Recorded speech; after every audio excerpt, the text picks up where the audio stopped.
Un viaje por la sangre, el podcast de la Sociedad Española de Hematología y Hemoterapia.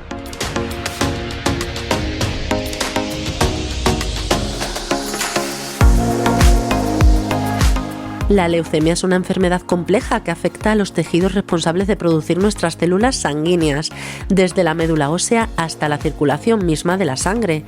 Esta enfermedad implica una proliferación descontrolada de células sanguíneas anormales, lo que interfiere en la producción de células sanguíneas normales. Hoy en día, la leucemia plantea muchos desafíos a la ciencia y los investigadores tratan de conocer qué impulsa a las células sanguíneas a rebelarse contra su propio propósito vital y volverse malignas. ¿Cómo podemos desentrañar los mecanismos subyacentes que conducen a esta transformación? En este episodio de Un viaje por la sangre vamos a conocer mejor en qué consiste esta enfermedad, pero no vamos a dejar a un lado tampoco los nuevos descubrimientos. Queremos saber cómo podrían transformar radicalmente la comprensión y tratamiento de la leucemia. Dicho esto, comenzamos nuestro apasionante viaje por la sangre. La entrevista.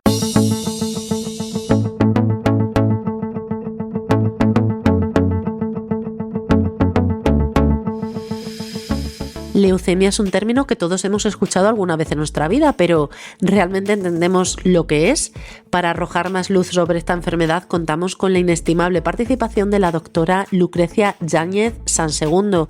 Es médico adjunto del Servicio de Hematología del Hospital Universitario Marqués de Valdecilla y Dival, profesora asociada de la Universidad de Cantabria y miembro de la Junta Directiva de la Sociedad Española de Hematología. Bienvenida, doctora. Hola, bienvenido. Muchísimas gracias por estar con nosotros. Pues para comenzar la entrevista, creo que es esencial comprender que la leucemia no es una única entidad, doctora, sino un conjunto diverso de enfermedades que varían en sus características, tratamiento y pronóstico. ¿Qué nos puede contar al respecto? Bueno, mira, la leucemia es, como bien has dicho, una enfermedad de la sangre, que realmente hay diferentes tipos de leucemia, que es una cosa importante que tenemos que tener en cuenta porque podemos distinguir dos grandes grupos de leucemia. Las leucemias agudas, que son las que van a aparecer en muy poquito tiempo y que mayoritariamente van a dar síntomas, vamos a estar cansados, vamos a tener sangrado por la nariz, por las encías, nos aparecen moratones en la piel. Y luego las leucemias crónicas, que son leucemias que van evolucionando mucho más lento y que muchas veces los diagnosticamos pues, a raíz de una analítica sanguínea.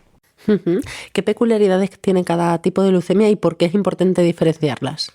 Como te comento, las leucemias agudas fundamentalmente llevan síntomas asociados, pues esos síntomas hemorrágicos, síntomas derivados de la anemia, producen muchas veces una anemia acompañante y fiebre, porque muchas veces tenemos alteración de la inmunidad y tenemos infecciones.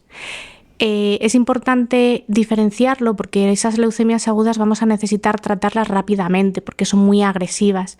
Por el contrario, las leucemias crónicas, esas leucemias que son más indolentes, que tardan mucho más tiempo en dar la cara, muchas veces ese tipo de leucemias, aunque se llamen leucemias también, el tratamiento es muy diferente e incluso algunas de ellas no van a requerir terapia nunca. Hay muchos hematólogos, doctoras, que afirman que la leucemia es un cáncer de la sangre con múltiples apellidos. ¿Por qué escuchamos eso? ¿Por qué afirman esto? Bueno, pues como te comentaba, tenemos diferentes tipos de leucemias, las leucemias agudas y las leucemias crónicas. Y además de ese apellido de agudo o crónico, van a llevar un segundo apellido que va a ser dependiendo de qué tipo de célula se produce. En la médula ósea hay diferentes tipos de células madre que van a producir serie que llamamos mieloide, que es la que va a dar lugar a un tipo de glóbulos blancos, glóbulos rojos y plaquetas. Y la serie linfoide, que es la que va a ir dedicada a fundamentalmente defendernos de las infecciones y otro tipo de alteraciones que pueden ocurrir en el organismo. Antes has mencionado los síntomas que diferencian unas leucemias de otras. Estos síntomas también pueden ser indicativos de otras afecciones, por lo que creo que en este caso un diagnóstico preciso es fundamental. ¿Cómo se llega a ese diagnóstico? ¿Cómo lo hacéis? El diagnóstico muchas veces en las leucemias agudas las hacemos pues con los síntomas que comentan los pacientes y muchas veces ya en el análisis de la sangre, en ese pues en esa punción que nos hacen analítica, ya ahí tenemos las primeras señales de alarma de que eso puede ser una leucemia. Y lo vamos a confirmar con un análisis directo de la médula ósea, que es donde se producen este tipo de enfermedades.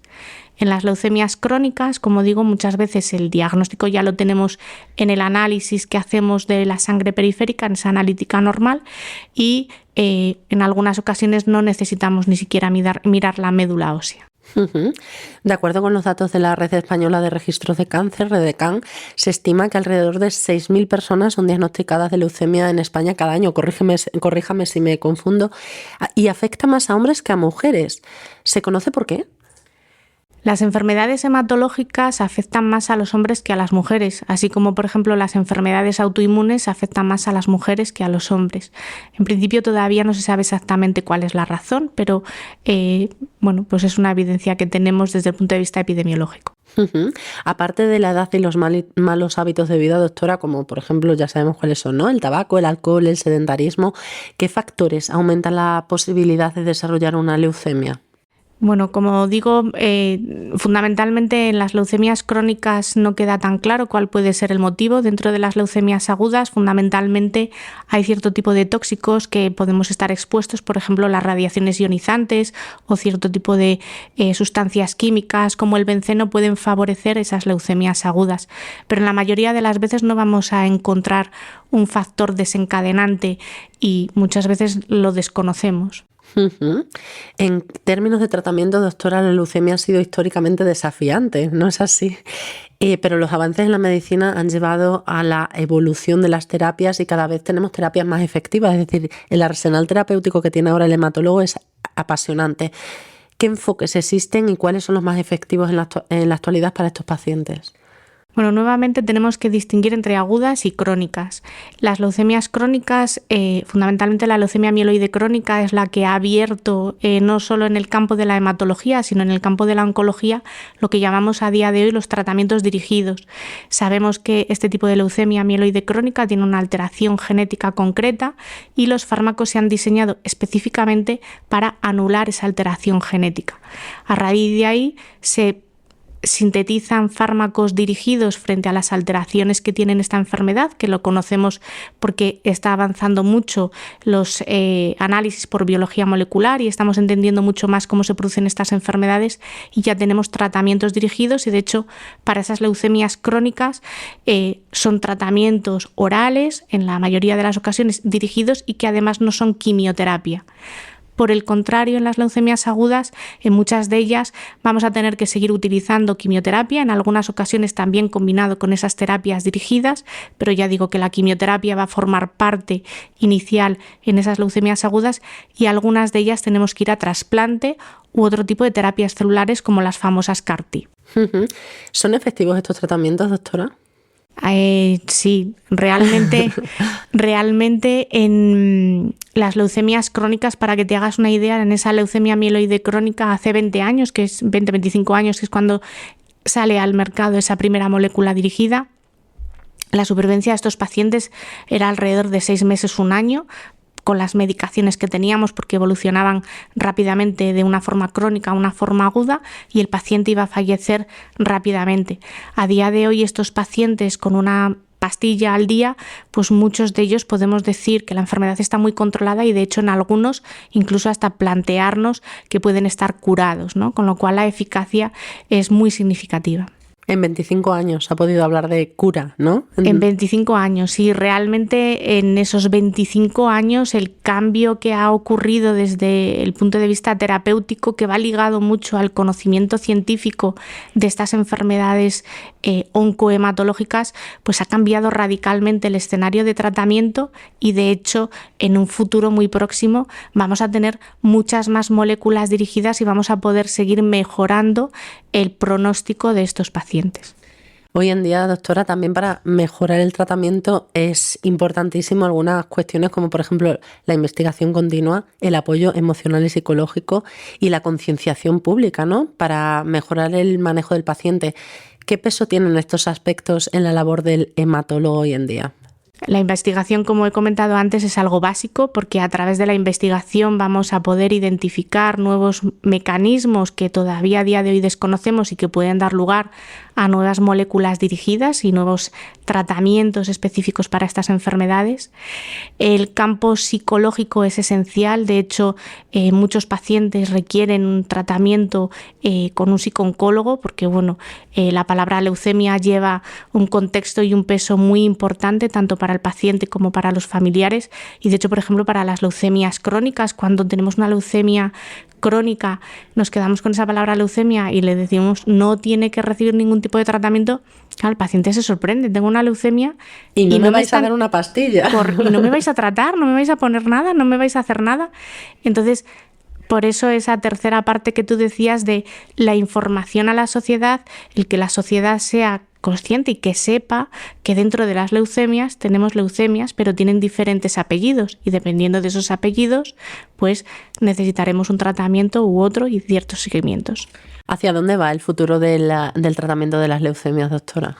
Pues el futuro va a poder curar estas enfermedades. Sabemos que las podemos curar porque las estamos curando a día, pero todavía tenemos un amplio campo de seguir mejorando porque algunas veces aparecen ciertas toxicidades asociadas, pero creo que vamos por el buen camino y que han pasado 25 años desde esa primera molécula y esa leucemia crónica que hablaba, que a día de hoy podemos decir que algún tipo de pacientes puede estar curado, pues vamos a ver en los próximos 25 años si podemos curar realmente todas las leucemias. Yo espero que sea antes, doctora, y la emplazo aquí a que venga a contárnoslo. Ojalá podamos hacer un podcast en el que digamos que la enfermedad ya no existe. Ojalá. Muchísimas gracias, doctora. Ha sido un placer de verdad que haya estado con nosotros y que nos haya acercado un poquito más el mundo de las leucemias. Gracias. Muchas gracias. Un placer. Las asociaciones de pacientes no solo brindan un espacio vital de apoyo emocional, sino que también son motores de cambio y progreso. Actúan como voces unificadas que definen los derechos y necesidades de los pacientes, promueven la conciencia pública y movilizan recursos para la investigación y el desarrollo de nuevas terapias. En este podcast vamos a conocer precisamente qué función tienen estas asociaciones de pacientes y cuáles hay disponibles para los pacientes con leucemias. Jorge Sánchez, director de comunicación de la Sociedad Española de Hematología, bienvenido. Hola Mar, ¿qué tal? ¿Cómo estás? Te hemos puesto un reto apasionante, ¿no? Hablarnos de asociaciones de pacientes. Pues sí, además un reto al que nos enfrentamos día a día y con las que compartimos muchos problemas comunes los profesionales de la hematología. Siempre recordamos el importante papel que juegan las asociaciones de pacientes informando, asesorando y acompañando a las personas que padecen una enfermedad y a sus familiares, por supuesto. En el caso concreto de las leucemias, destacaría la labor que lleva a cabo AEAL, que es la Asociación Española de Afectados por Linfoma, Mieloma y Leucemia. AEAL pertenece al Grupo Español de Pacientes con Cáncer y de ella forma parte a su vez AELEMIC, que es la Asociación de Pacientes con Leucemia Mieloide Crónica. No hay una asociación de pacientes como tal de leucemia linfocítica crónica, ni tampoco hay asociaciones de pacientes para leucemias agudas, pero seguramente en el futuro se conformen, porque además las agudas en concreto se están curando y hay muchos largos supervivientes. También me gustaría resaltar el trabajo que realiza la Fundación Josep Carreras contra la leucemia, que además ofrece información de enorme calidad en su página web. Información que acaba de ser actualizada y que está avalada por la Sociedad Española de Hematología y Hemoterapia. Precisamente en la página web de la Sociedad Española de Hematología y Hemoterapia, en la sección de pacientes, hay un listado de todas las asociaciones de pacientes, tanto de España como a nivel europeo y mundial, entre las que se encuentran aquellas dedicadas exclusivamente a la leucemia. También me gustaría recordar que tanto en nuestro canal de YouTube, Hemotube, como en este podcast, Un viaje por la sangre, las personas interesadas podrán encontrar información sobre los diferentes tipos de cáncer hematológico y, en concreto, sobre los principales tipos de leucemia, de la mano de los mejores expertos en cada campo. Y no me quiero despedir sin mencionar a los grupos de trabajo de la Sociedad Española de Hematología y Hemoterapia, dedicados a la investigación en el tratamiento de la leucemia, como son el Programa Español de Tratamientos en Hematología y los grupos españoles de leucemia linfocítica crónica y de leucemia mieloide crónica. Y yo, Jorge, quiero añadir además que tú has dicho que Hay mucha información en la página web en el apartado de pacientes de la Sociedad Española de Hematología, pero aquella información que no esté o aquellas dudas que no estén resueltas nos las pueden trasladar y las podemos tratar aquí con la doctora Carmen García Insausti. Y ya sabéis que para hacerlo simplemente tenéis que mandarnos vuestras dudas a través del WhatsApp 667-675-476 o mandarla al correo electrónico comunicación@shh.es. Jorge, lo he dicho bien, ¿no? Lo has dicho perfectamente. Genial, pues muchísimas gracias por estar con nosotros. Gracias a ti. Un placer.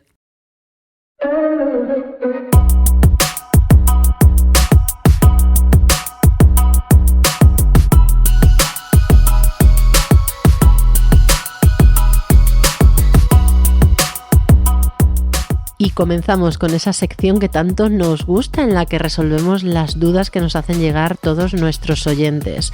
Es la sección Al Detalle. Y en esta ocasión nos acompañan dos profesionales que ya conocemos porque han participado en entrevistas en este podcast de Un viaje por la sangre. Ellos son Raúl Córdoba, coordinador de la unidad de linfomas del Servicio de Hematología del Hospital Universitario Fundación Jiménez Díaz, y Ramón Lecumberri, especialista en hematología en la Clínica Universidad de Navarra y vocal en la Sociedad Española de Hematología y Hemoterapia.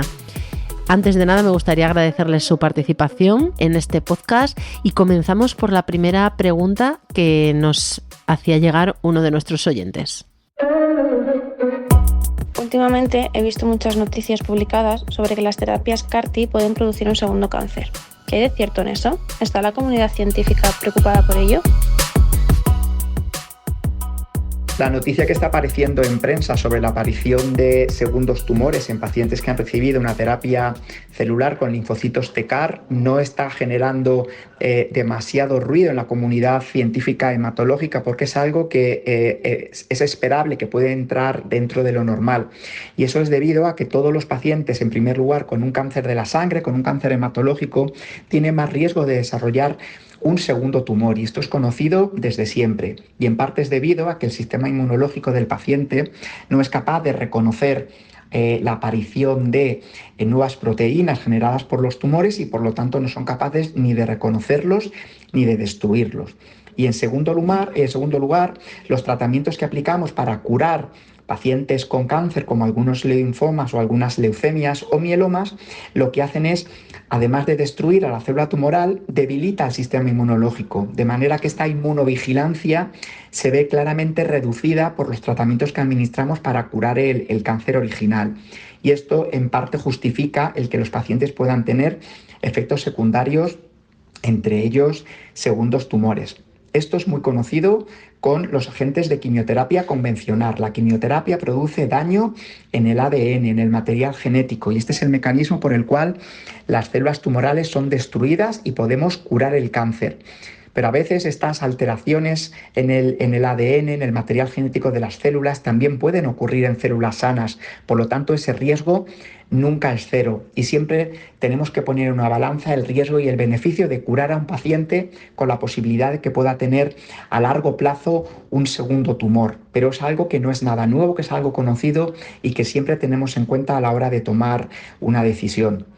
Y algo que es importante, que tenemos que tener en cuenta cuando vemos todas estas noticias que están generando demasiada alarma sobre la aparición de otros tumores en pacientes que reciben terapia con linfocitos CAR-T, es que estos son pacientes muy tratados previamente, son pacientes en terceras y cuartas recaídas, y esto quiere decir que han recibido muchísima quimioterapia previamente, es decir, ya vienen con un daño provocado por la quimioterapia, y va a ser muy difícil que podamos demostrar este impacto directo con la terapia celular de linfocitos CAR-T, que sean los responsables del tumor, y probablemente sea debido en parte a todas las quimioterapias previas que les hemos administrado, y en parte a la inmunosenescencia, es decir, a este envejecimiento del sistema inmunológico del paciente que lo hace incapaz de poder enfrentarse a la aparición de unas nuevas proteínas, de unas nuevas células tumorales, de un nuevo tumor, y por lo tanto aparezcan estos segundos tumores.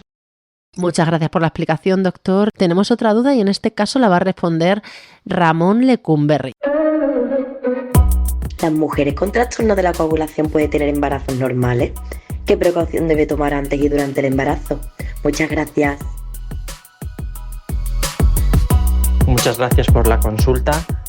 Sí, en efecto, la mayoría de las mujeres con trastornos de la coagulación pueden tener embarazos que transcurran con normalidad, siempre y cuando se asegure un adecuado seguimiento hematológico en paralelo a las consultas obstétricas.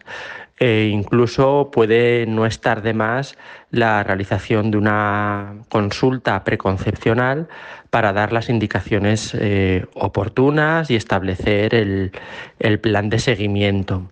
Ahora bien, el término trastornos de la coagulación es un poco amplio, ¿no? Si estamos hablando de trastornos de la coagulación prohemorrágicos, esto es, que favorecen la aparición de hemorragias, hombre, pues el momento más crítico será el momento del parto, ¿no? En el que pueden darse pues esas complicaciones hemorrágicas en la madre.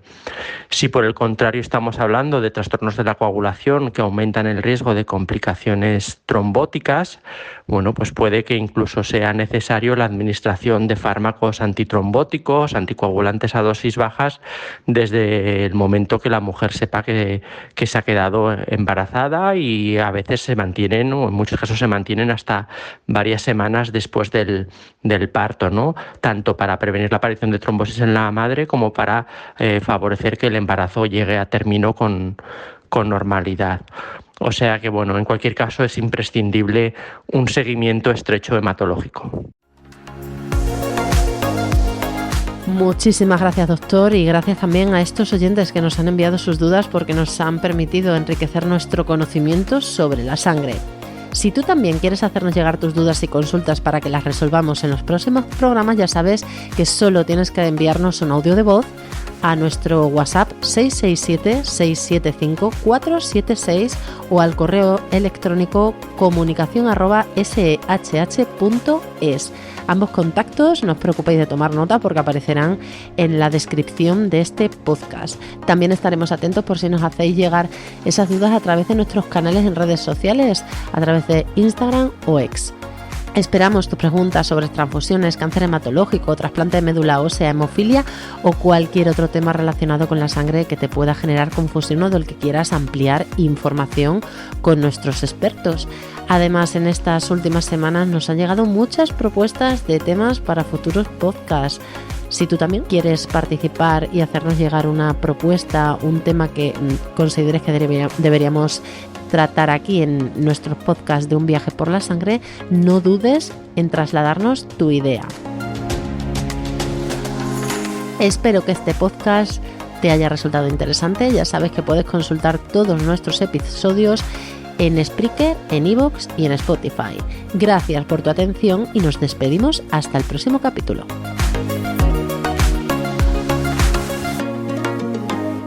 Un viaje por la sangre, el podcast que te permitirá conocer mejor la fuente de vida.